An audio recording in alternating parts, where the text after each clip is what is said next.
Il pensait que ce serait drôle. Un milliardaire se moquant d'une serveuse à propos d'argent. Mais quand elle ouvrit la bouche, son arrogance se mua en silence. Avant de continuer, s'il vous plaît dites en commentaire d'où vous écoutez et quelle heure il est. Je prendrai le conseil financier avec une eau pétillante en accompagnement, dit Jack Anderson sans lever les yeux de son téléphone. Christina Matthews fit une pause, stylo suspendu au-dessus de son carnet. 8 heures de service déjà au Label Époque, le restaurant le plus exclusif de Manhattan. Ce type de client, elle n'en avait pas besoin, riche, ennuyé et cruellement désinvolte. Je suis désolé, monsieur, répondit-elle d'un ton égal. Ce n'est pas au menu. Jack leva enfin les yeux puis fit une double prise. Il s'attendait à la confusion. À la place, il trouva une femme posée, aux yeux bleus intelligents et à un calme qui ne se laissait pas briser. C'était une blague, dit-il en tapotant sa carte en platine. Mais sérieusement, où investiriez-vous $1 million aujourd'hui? Honnêtement? Christina soutint son regard. 40% dans des ETF de marchés émergents axés sur l'énergie durable, 30% dans des valeurs mid-cap sous-évaluées après la récente correction, 20% en obligations municipales pour l'efficacité fiscale, 10% liquides pour des achats opportunistes. Le demi-sourire de Jacques se figea. Le téléphone fut posé face contre table. C'est précis, dit-il. Mémorisé? Non. Observé. Elle glissa le stylo derrière son oreille. Maintenant votre commande réelle? Attendez. Il fit signe au maître d'hôtel. 5 minutes. Asseyez-vous. Je pourrais perdre mon travail. Jacques fit venir le maître d'hôtel. J'emprunte votre serveuse pour une discussion d'affaires.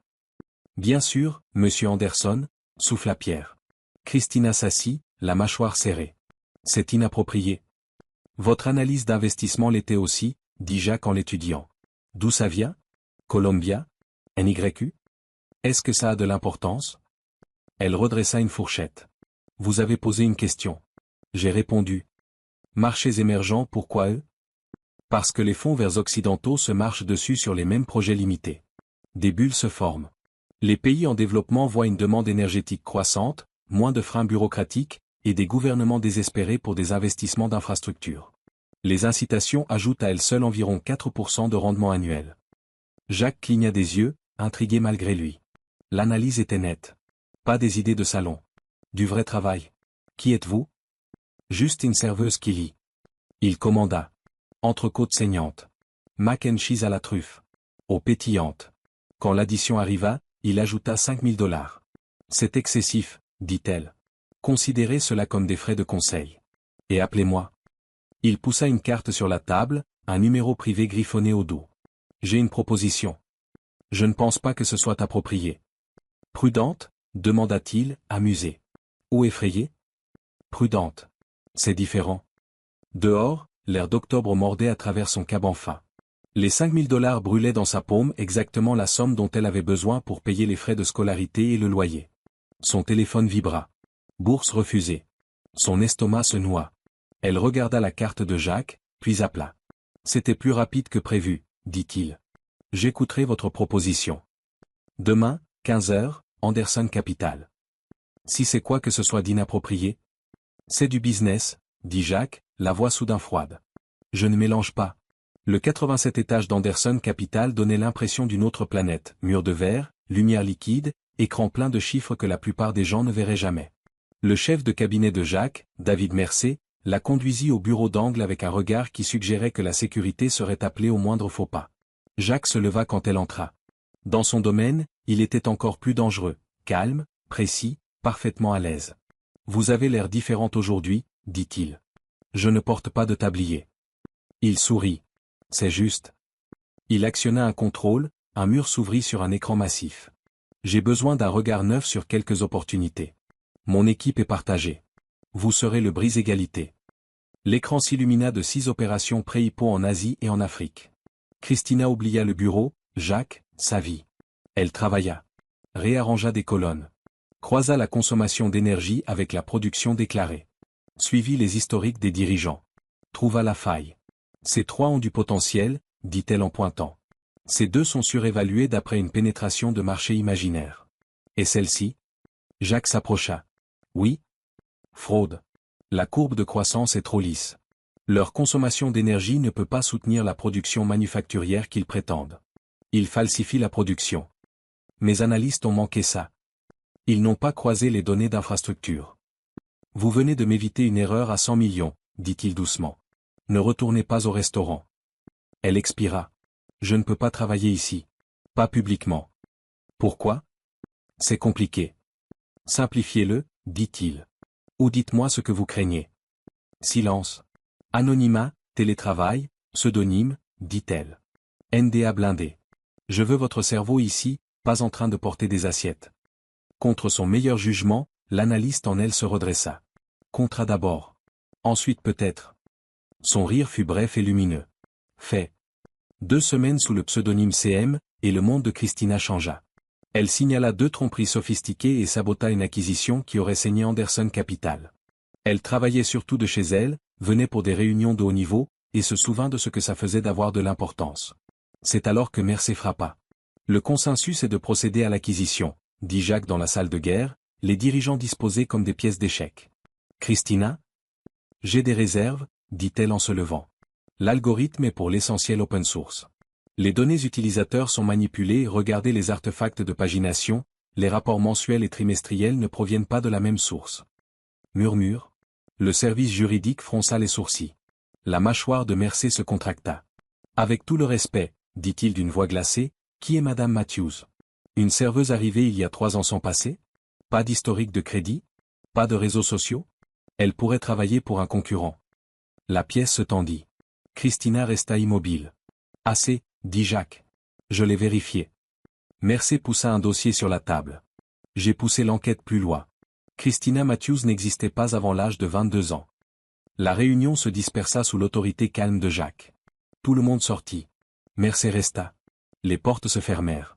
Ne me sapez plus jamais, dit Jacques. Je protège cette entreprise, grogna Mercé, mais il partit. Jacques se tourna vers Christina. C'est vrai? Elle le regarda droit. Oui. Fuyez-vous quelque chose d'illégal? Non. De quelqu'un? Pas comme ça. Alors dites qui vous étiez. Le silence s'étira jusqu'à craquer. Je ne peux pas. Alors je le ferai, dit Jacques doucement. Elena Christina Wright. Blackwood Financial. Analyste principal. Marchés émergents. Piégée dans une affaire d'initié disparue avant que la SEC n'ait conclu son enquête. Elle tressaillit. Depuis combien de temps le savez-vous? 1 semaine, dit-il. Je vous ai laissé le dire. Et si je ne l'avais pas fait? Je t'aurais quand même demandé la vérité, dit-il. Parce que ce que j'ai vu ces 2 dernières semaines ne ressemble pas à une criminelle. La digue céda. Mon fiancé Robert Blackwood et son père m'ont piégé. J'ai découvert des irrégularités dans des comptes asiatiques, j'ai confronté Robert, et au matin la SEC nous a perquisitionnés.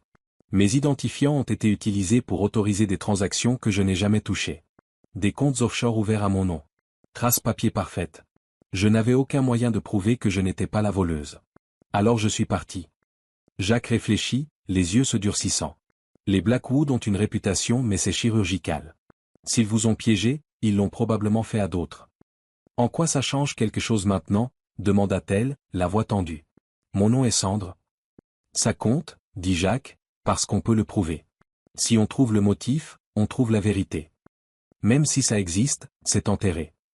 Les criminels sont des créatures d'habitude, dit-il. Chassons-les. Ils transformèrent une pièce du pantouse de Jacques en bunker de guerre, frise chronologique couvrant les murs, cartes de transactions serpentant sur des impressions mondiales, noms qui se rassemblaient comme des systèmes orageux. Elena travaillait en tant que Christina le jour, chassait en tant qu'Elena la nuit. Elle dormait à peine, mangeait peu, mais pour la première fois en 3 ans, elle se sentit vivante. Trouver 3 analystes avec des méthodes similaires, dit Jacques une nuit, les yeux illuminés d'un étrange plaisir. Différentes divisions, même mode opératoire. Autorisation falsifiée. Preuve fabriquée.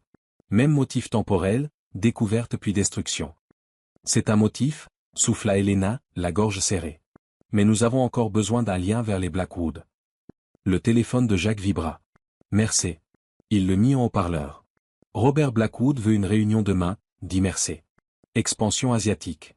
Il a demandé si vous travaillez toujours avec la consultante aux intuitions remarquables. Ils se regardèrent. Ils suspectent, dit Elena. Ils ne peuvent pas le prouver. Alors laissons-les parler, dit Jacques. Et écoutons. Robert Blackwood arriva précisément à 14 heures.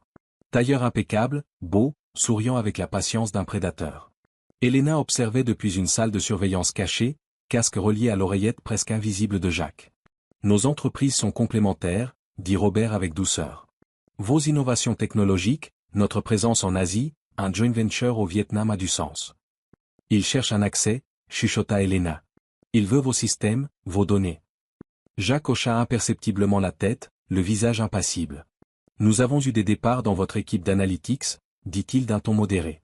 Étrange pour une firme qui valorise la loyauté. Restructuration, dit Robert, le sourire sans atteindre les yeux. Au fait, vous vous souvenez d'Elena Wright? Brillante. Tragique chute. Les doigts d'Elena s'enfoncèrent dans ses paumes. Jacques resta nonchalant. Vaguement. La trahison personnelle est une chose, dit Robert. La professionnelle en est une autre. Ou la survie, dit Jacques. Votre firme est décisive. Un éclair traversa le visage de Robert. Il poursuivit, offrant des termes généreux en apparence jusqu'à ce qu'on lise les notes de bas de page. Les clauses accordaient à Blackwood un accès diagnostic temporaire aux outils internes d'Anderson Capital. Temporaire et diagnostic, deux mots qui ouvrent des portes qu'on ne récupère jamais. Après son départ, Elena expira un souffle qu'elle retenait depuis que le temple de Dendur avait été taillé. C'est un piège, dit-elle. Il a besoin de preuves que je suis ici. Alors donnons-lui exactement ce qu'il veut, dit Jacques, les yeux brillants d'un plan risqué. Nous acceptons avec des limites et utilisons le partenariat pour atteindre leurs archives. C'est de l'espionnage industriel. C'est la collecte de preuves contre des criminels. Même ainsi, nous avons besoin d'un accès physique au serveur privé de William Blackwood, dit Elena. Il garde les pires secrets hors ligne. Le sourire de Jacques était tout calcul. Le gala de la fondation Blackwood est le mois prochain. Tout le monde y sera. Nous aussi. Vous voulez que j'entre dans une pièce pleine des gens qui m'ont détruite? Pas en tant qu'Elena, dit-il. En tant que Christina. Cheveux différents. Posture différente. Les gens voient ce qu'ils s'attendent à voir. Elle détestait à quel point cela avait du sens. Elle détestait aussi à quel point elle voulait se battre. Risque élevé, dit-elle finalement. Récompense élevée, répondit Jacques. Et je ne perds pas. Le temple de Dendur scintillait d'argent et de vertu empruntée. Elena, cheveux plus foncés, posture changée, robe de mini qu'Elena Wright n'aurait jamais choisie, se tenait au bras de Jacques, le champagne intact. Vous êtes ravissante, murmura-t-il, et complètement différente de la femme qu'on croit avoir détruite. Je me sens comme un appât, dit-elle. Un appât avec des dents. William et Robert s'approchèrent. Salutations polies. Sourire chargé. William chercha un accès, Jacques parut esquiver avec des contrats. Robert regarda Elena comme un homme essayant de se rappeler une chanson. Nous nous sommes déjà rencontrés, demanda-t-il. Je ne crois pas. Étrange, dit-il. Vous me semblez familière. Dans une autre vie, peut-être, répondit-elle, sans cligner. 20 minutes plus tard, Jacques créa la diversion, un seau à glace brisé, du champagne qui se renversait, des excuses volantes. Elena glissa dans l'ascenseur de service, le pouce stable, la concentration aiguisée. Au 42 étage, le couloir exécutif somnolait dans une faible lumière. Les caméras étaient exactement là où leurs renseignements l'avaient indiqué. Le bureau privé de William était verrouillé derrière une porte sans marque. Le code que Jacques avait obtenu l'ouvrit avec un doux clic. La salle des serveurs cachée bourdonnait derrière une bibliothèque mobile. Elena brancha une clé spécialisée cherchant spécifiquement des communications de conformité, des indices hors registre, et des pings temporels de la SEC puis se pencha sur le bureau. William faisait confiance au papier. Tiroir du bas. Faux fond. Coffret métallique. Elle l'ouvrit avec des doigts pratiqués. Clé USB, étiquetée par date. Une date brilla pour elle 3 jours avant que sa vie ne s'effondre. Pas des pas dans le couloir. Elle se figea. La poignée tourna. Puis des éclats. Des cris. La sécurité fonça vers le chaos. Le timing de Jacques était parfait. L'extraction se termina. Elena effaça ses traces et revint au gala par un autre chemin que celui qu'elle avait emprunté. Jacques était en train de s'excuser auprès d'un serveur trempé, impeccable et contrit. Mission accomplie, murmura-t-elle. Dieu merci, dit-il. Allons-y. Robert les intercepta à la sortie. Vous partez si tôt? Matinée chargée, dit Jacques.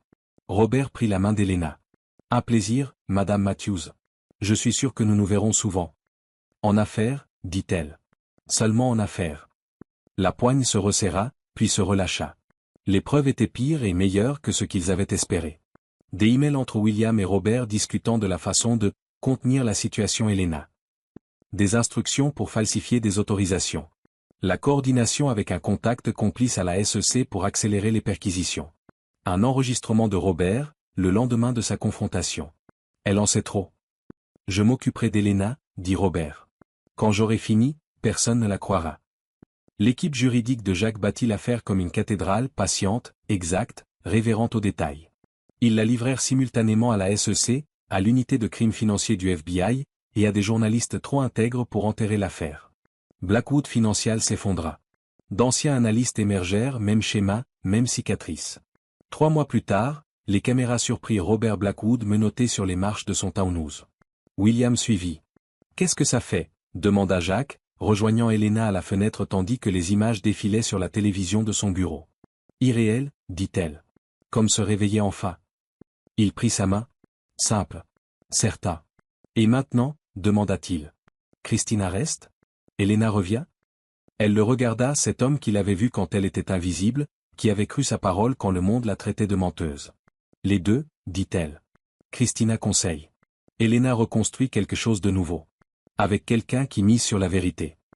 Il sourit, les arêtes adoucies. Je peux arranger ça. Elle rit, libérée du poids qu'elle portait depuis 3 ans. Je sais. Il l'embrassa sans prétexte, sans stratégie, simplement le soulagement de 2 personnes qui avaient combattu un jeu pipé et gagné. Les morceaux brisés d'Elena Wright n'avaient pas simplement été recollés, ils avaient été reforgés. Dehors, la ville pulsa, indifférente et vivante. Dedans, Elena l'était enfin aussi. Et tandis que Jacques la tenait, elle comprit la nouvelle vérité de sa vie. Elle avait cessé de fuir. Elle avait commencé à choisir. Le reste, carrière, réputation, amour, suivrait. Et cette fois, ce serait à elle.